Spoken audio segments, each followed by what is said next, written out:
একটা নয়, দুটো নয়, তিনটে ফেসবুকে সব থেকে বেশি ট্রেন্ডিং 3D ফটো আর ভিডিও এডিটিং আজকে এই ভিডিওর মাধ্যমে তোমাদের সহজ পদ্ধতিতে দেখিয়ে দেবো, যাতে খুব সহজে তোমরা এই ভাইরাল ট্রেন্ডিং ফটো বা ভিডিও এডিট করে ফেসবুকে আপলোড করে ভাইরাল হয়ে যেতে পারো।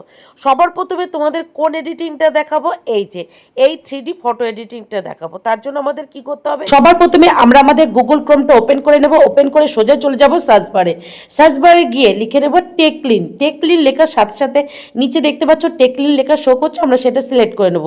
সিলেক্ট করার পরপরই একদম প্রথমে যে লিঙ্কটা শো করছে টেকলিন লেখা, ওখানে ক্লিক করব। ক্লিক করার পরপরই যে পেজটা খুলছে সেই পেজের একটু নিচের দিকে চলে আসব।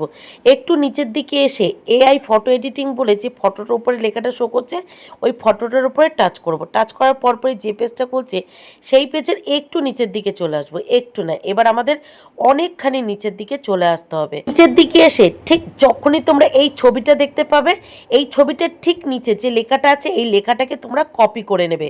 আলটা থেকে ডিটেল পর্যন্ত পুরো লেখাটাকে কপি করে তোমরা কি করবে, একটু নিচের দিকে চলে আসবে। নিচের দিকে এসে trending AI photo editing track এখানে ক্লিক করবে। ক্লিক করার পরপরই ঠিক এইরকম একটা পেজ খুলে যাবে। এই পেজে এসে তোমরা ট্রাই ভিইউতে ক্লিক করবে। ক্লিক করার পরপরই যে পেজটা খুলছে সেই পেজের একটু নিচের দিকে চলে আসবে। নিচের দিকে এসে গেট স্টার্টে ক্লিক করবে। গেট স্টার্টে ক্লিক করার পরপরই যে পেজটা খুলছে এই পেজে এসে তোমরা প্লাস চিহ্নে ক্লিক করবে, তারপর গ্যালারিতে ক্লিক করবে। গ্যালারিতে ক্লিক করে তোমরা সবার প্রথমে তোমরা তোমাদের ফোন গ্যালারি থেকে একটা ফটো সিলেক্ট করবে, তারপরে যে লেখাটাকে কপি করেছো সেটা পেস্ট করে দেবে। পেস্ট করে পাশে যে অ্যারো চিহ্ন আছে তোমরা ওই অ্যারো চিহ্নতে ক্লিক করবে। ক্লিক করার কিছুক্ষণের মধ্যেই তোমাদের এই নর্মাল ফটোটা 3D এর মাধ্যমে এডিট হয়ে একদম রেডি হয়ে যাবে। দেখো আমার এই ফটোটা কিন্তু পুরোপুরি রেডি হয়ে গেছে।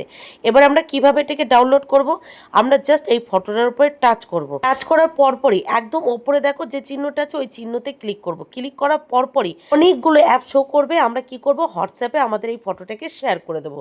শেয়ার করার পরপরই আমাদের এই ফটোটা কিন্তু গ্যালারিতে সেভ হয়ে যাবে। পরবর্তী স্টেপ, আমরা যে এআই এর মাধ্যমে 3D ফটো এডিট করলাম সেটা ভিডিও কিভাবে বানাবো, তার জন্য আবারও চলে যাব গুগলে গিয়ে সার্চ অপশানে গিয়ে লিখে নেব পিক্সভার্সা এআই। লেখার পরপরই নিচে যে পিক্সভার্সা এআই বলে লিঙ্কটা শো করছে ওখানে ক্লিক করব। ক্লিক করার পরপরই ঠিক এরকম একটা পেজ খুলে যাবে। সবার প্রথমে আমরা আমাদের ইমেলটাকে লগ ইন করবো। লগ ইন করার পরপরই যে পেজটা খুলবে এই পেজে এসে ভিডিও সিলেক্ট করব। ভিডিও সিলেক্ট করার পর যে গ্যালারি অপশানটা শো করছে ওই গ্যালারিতে ক্লিক করব। ক্লিক করার পরপরই সোজা চলে যাবো আমরা ফোন গ্যালারিতে। ফোন গ্যালারিতে গিয়ে আমরা যে এআই এর মাধ্যমে 3D ফটোটাকে এডিট করে রেখেছি সেই ফটোটা সিলেক্ট করব। সিলেক্ট করার পর এই লেখাটা লিখে নেব, a human hand peaks up this model. লেখার পর নিচে যে ক্রেডিট অপশান আছে ওই ক্রেডিট অপশানে ক্লিক করব। ক্লিক করার পরপরই আমাদের ভিডিওটা কিছুক্ষণের মধ্যেই রেডি হয়ে যাবে। রেডি হওয়ার পর আমরা এই ভিডিওটা কিভাবে ডাউনলোড করব, জন্য ভিডিওর উপরে টাচ করব। টাচ করার পর নিচে যে ডাউনলোড অপশান আছে ওই ডাউনলোড অপশানে ক্লিক করব। ক্লিক করার পর ওয়াটারমার্ক আমরা সিলেক্ট করে নেব। ওয়াটারমার্ক সিলেক্ট করে আমরা আমাদের এই ভিডিওটাকে আমাদের হোয়াটসঅ্যাপে শেয়ার করে দেবো। শেয়ার করে দিলেই কিন্তু আমাদের এই ভিডিওটা রেডি হয়ে হোয়াটসঅ্যাপে শেয়ার হয়ে যাবে। দেখো ভিডিওটা কিন্তু আমার রেডি হয়ে গেছে। এবার চলো ফেসবুকে এখন সব থেকে বেশি যেটা ট্রেন্ডিং চলছে সেই ফটো এডিটিংটা কিভাবে করব সেটাই দেখে নিই। লাল শাড়ি জন্য আবারও আমরা গুগলে সার্চ অপশানে গিয়ে জেমিনি লিখে নেবো। জেমিনি লেখার পরপরই নিচে যে গুগল জেমিনি শো করছে ওই গুগল জেমিনিতে ক্লিক করব। ক্লিক করার পরপরই এরকম একটা পেজ খুলবে। এই পেজে এসে জিমেনির নিচে যে প্লাস চিহ্ন আছে ওই প্লাস চিহ্নে ক্লিক করব। ক্লিক করার পরপরই যে পেজটা খুলবে এই পেজে এসে আপলোড ফাইলে ক্লিক করার পরপরই যে পেজটা খুলবে এই পেজে এসে আমরা ফটো আর ভিডিওতে ক্লিক করব। ক্লিক করার পরপরই সোজা চলে যাব আমাদের ফোন গ্যালারিতে। ফোন গ্যালারিতে গিয়ে যে ফটোটা এডিট করব সেই ফটোটা সিলেক্ট করে নেব। সিলেক্ট করার পর ফটোর ঠিক নিচে একটা লেখা আমরা কপি পেস্ট করে দেবো। এই লেখাটা আমি তোমাদের আমার কমেন্ট বক্সে শেয়ার করে দেবো।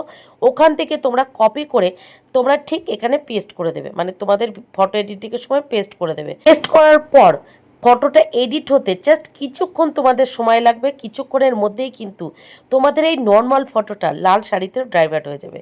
দেখো আমার এই লাল শাড়িতে কি সুন্দর লাগছে না, ইস সত্যি যদি আমি এরকম দেখতে হতাম তাহলে কতই না ভালো। সব কথা ছাড়ো, এইবার তোমাদের একটা গুরুত্বপূর্ণ কথা বলি, সেটা হলো আমরা যদি শাড়ির কালার চেঞ্জ করতে চাই তাহলে কিভাবে চেঞ্জ করব।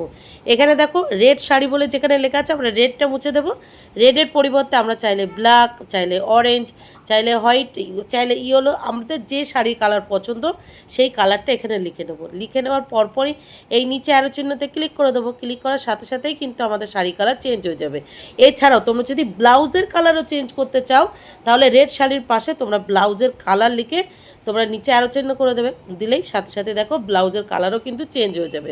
এই দেখো আমি কিন্তু বিভিন্ন কালারের শাড়ি পরে বিভিন্নভাবে ফটো এডিট করে নিয়েছি। তো তোমরাও খুব সহজে শাড়ি কালার চেঞ্জ করে এইভাবে ফটো এডিট করে নিতে পারো। এ বাবা, আমাকে কত সুন্দর লাগছে, থাক আর দেখাবো না, নাহলে নজর লেগে যাবে।